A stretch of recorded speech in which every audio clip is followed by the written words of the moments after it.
Hi, welcome to Cycling Inform's weekly update. My name's David Heatley and this is what we're going to be covering off. More of our Facebook fan page questions answered, and I'll be finishing off with the correct tyre pressure for your bike. But first, don't forget to like us on Facebook and follow us on Twitter. Also, we do have an email newsletter that we send out every week with our cycling tips and all the updates on our website. Brian's asked the question, saddle positioning, too far forward, too far back, saddle points up, saddle points down, he's getting numbness in the groin. What's the right position? So Brian, you've got a couple of things going on there. The first thing, the fore-aft position, that is it too far forward or too far back, is governed by your thigh length. So what we do is we set up a plumb bob off the knee and we set up the pedals to run parallel to the ground. And the plumb bob basically drops from the patella or just below it down through your foot, and the idea is that that should line up around the center of your pedal spindle. Now there are a few variations on that. Some people like to set it a little bit further back off the center line, and some people like to set it a little bit further forward of the center line, but generally you want that plumb line to drop through the center of your pedal, and that'll set out the fore-aft position of your seat. Now, should your seat point up or should it point down? Okay, well, my recommendation is that the seat should be flat. Okay, so what we do is we set up a spirit level on the seat and just check that it's level. Now, if you're getting numbness in the groin, it may not actually be to do with your bike seat position, it might be to do with your actual bike seat. So what I recommend you do is go out and try a few bike seats, and there are certainly bike seats out there that have a hole cut in the middle of them that help alleviate groin soreness. So check out your local bike shop and pick up a few seats. Some of the local bike shops allow you to try different seats. Tim's asked the question, can you recommend any good bike fit people who understand orthotics? Now, there was a question asked about hot fit in my video a couple of weeks ago, and just to follow up with that, look, there are a few people that I would recommend. In Sydney, Steve Hogg, and his web address is stevehogbikefitting.com. Now Steve, like all bike fitting people, you either love him or hate him, so you can either love or hate Steve. Jason Nichols at Inspired Orthotics here in Victoria, his web address is www.ios.com.au. He's very good. And also Leon down at Promotion in Ormond does some pretty good bike fit setups as well.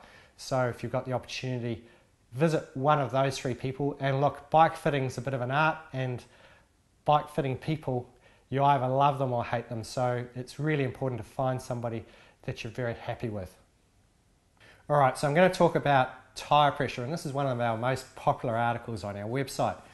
Now, there's three things that govern tyre pressure, and I'm going to be specifically addressing tyre pressure for 700C road tyres. When you run your tyre pressure too hard, you run the risk of having a massive blowout.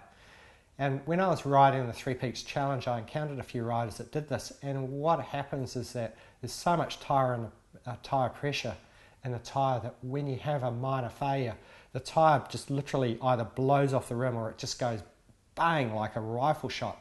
And it happens all really quickly. Now, when you're running your tyre pressure at optimal pressures, this doesn't happen. When you get a puncture or a failure, the tyre just goes down naturally. You don't have this massive failure. Now, the three things that govern tyre pressure are the width of the tyre.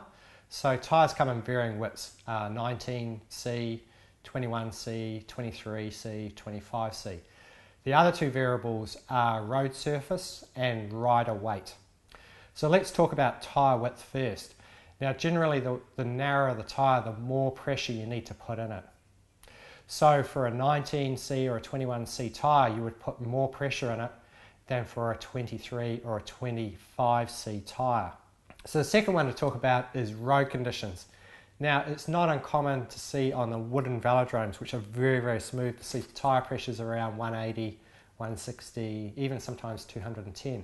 But that's only because that road surface is very smooth.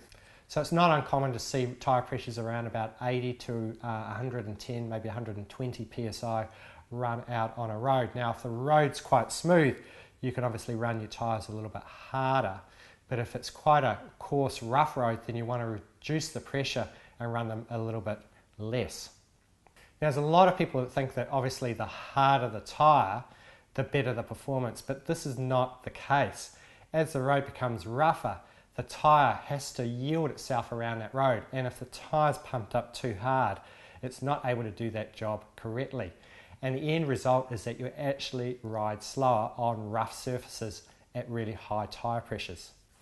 Now the other road surface issue is when the roads are wet. Now I would generally run my tyre pressure lower on wet roads, and that enables me to get more traction, and especially if I'm doing a lot of descending down mountains on wet roads, I would definitely run my tyre pressure lower than 100 psi to give me really, really good traction on those wet roads.